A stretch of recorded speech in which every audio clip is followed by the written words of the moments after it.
Hello everybody, this is Jesse Knox at Beast of Burden, and today we're out here just trying to use up some chemical in my backpack sprayer. And I just want to show you a couple things about this area we're in. This is what I call a savannesque section of my farm. I just call it that. Is it really a savanna? Time will tell. I just want to point out some things that need to be corrected and removed, and kind of a game plan going forward. So I've talked about this mulcher coming. The mulcher is here on the farm. I did a little video on it. I drilled over it a lot, and the contract's supposed to come next week to get started on it. So I'm really excited about that process. The remaining 20 acres will be gone. Looking forward to it. And he's going to put a fire break in, which has led to this video. We're going to add some access and fire breaks to the timber, and pretty much the goal is get this burned. And this is really lighter vegetation, and we can go for a little walk over there, but you can see there's still a lot of cedar piles in here we want to burn up. So lighting a fire in here will help obviously get rid of those cedar trees, and hopefully we can move on from that. But you can see in here there's a beautiful swamp white oak right here, and we have another one right here as well. And but also we have I think it's an elm tree, and we have an Osage orange and a little black cherry. He can stay. We got some competing black locust, excuse me. And what we're gonna do here is after we get the burn done, I don't have a lot of work this winter, so I'm gonna hop on the farm the winter in the shop, get some stuff done, and just bounce back and forth, and do some hack and squirt in the afternoons, and just cruise through my timber. And I'll try not to bust out any deer for my buddies hunting, but it's got to get done. We're just gonna wander through here. Hopefully, my phone's been getting kind of hot, so hopefully, and it's not that hot today. It's only 84. A pretty good breeze. Anyway, we're just gonna walk through here in this multiflora jungle. Another thing on the list to do, and keep chipping away at it.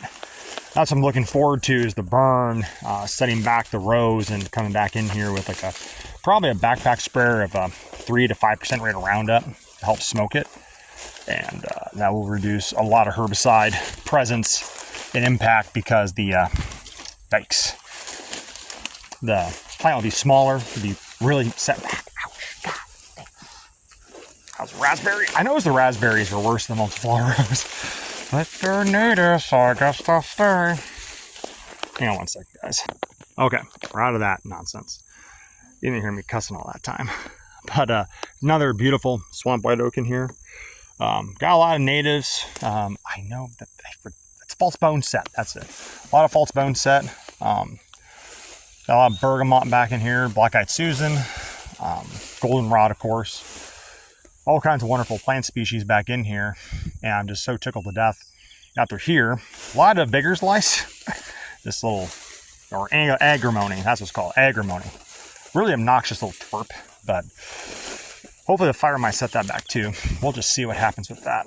So try and get through here before the lice, or not the lice, the little birds really kick into gear. But we have a lot of oaks, so there's a lot of baby oaks coming up, a lot of shingle oaks, and a lot of baby swamp white oaks, which I'm really excited about. And it's just areas like this I find really encouraging. Kind of that savanna-like, got all of them all right there around a herbicide. But anyway, savanna-like. I don't know if any of these species here are savanna species. I have a great list of species or indicator savanna species.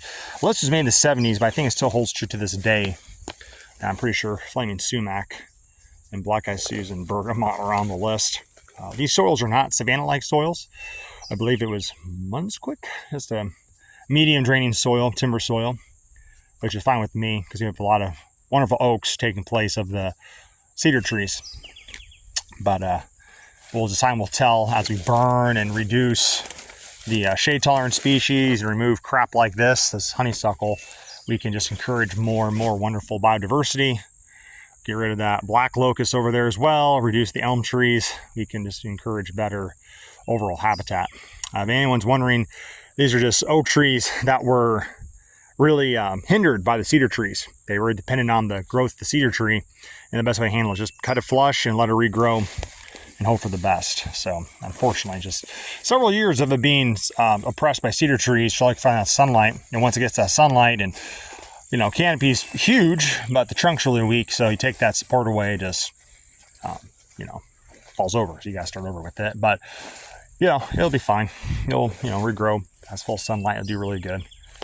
But no, I'm just really excited. You know, this was just a cedar glade jungle, and look at all this browse. We have a lot more diversity, and this is only year 3 of the clearing, which I kind of treat situations like this like a clear cut or a shearing or a mulching, no different than a native seeding, where you try to remove the previous monoculture. Now, we didn't seed anything. This is just seed in the soil. But however, I find it really encouraging that so much has popped up in the past few years. And 2 years of this was a drought. So to have this is really great. There's some old pasture plants like clover and trefoil back in here, and that's okay. I've debated on hiring a guy with an aerial sprayer to come like a drone sprayer with Milestone, but I think I'm going to hold off on that till I get really desperate, because the trefoil is not that bad back here, and I really don't get too tore about clover. But we got more of this flaming sumac. It's a beautiful shrub species, good browse, and just good cover for upland game birds. So more beautiful oaks back in here. Got some red oak, shingle oak, and swamp white oak back in here. It's wonderful stuff. Biggest dilemma about this whole situation is this black locust. I got 2 acres killed, and they're slowly dying with 50-50 Roundup, but I'm going to just stick with the Mazapir and 10% Roundup added to the Mazapir. Hell, I might throw some Milestone in just for good measure, because Milestone will really smoke black locust. But all this stuff you can see is just grown up in the cedar piles, which is really too bad. But I'm hoping, the goal is to do a dormant burn this October, November, which might be still growing. We'll see. I think the black locusts tend to go dormant a little earlier. I'm hoping we can just burn all of this. If we get resprout, we can still come with a backpack sprayer and just nuke it. And we might just do Roundup. We might do Milestone. We might do Pasture Guard. I might do mixture Milestone and Triclopyr. I'm not really sure yet. We'll figure something out to kill this. Number one reason I want to do dormant burn in here is because of these little guys coming up. And I'm hoping that a dormant burn will reduce the impact on the oaks, not lose as many. I don't mind top killing some shingles, but the white oaks I really like to encourage. So we'll see. Really just more access to burn this stuff up to be able to get to the black locust, because I can kill the parent. I call them colonies, because that's what it looks like my farm. I can kill these colonies here in the winter with a Mazapir. I did 20% of Mazapir in a couple, and they were dead, deader than a doorknob. These ones look like they got sprayed by basil bark, like I did last fall. That seemed to be, that one's totally dead. That one I'm not sure about. Looks like he's not very great. Anyway, so I've killed quite a few just with 20% of Mazapir, which is a pretty standard rate for a lot of foresters. And that seemed to work out pretty well. So I could just use that, but I might add some 10% Glide just to make sure the deed is done. But that we can get back in here. And what I'm hoping to do is, if we kill this in the winter and fall, mostly winter time till February, get a lot of this killed off, and then we could stop the root suckering. If you can kill the parent trees, you can greatly reduce the root suckering dramatically. And a burn was make it easier to get back in here like in May sometime and just pound it with a backpack sprayer.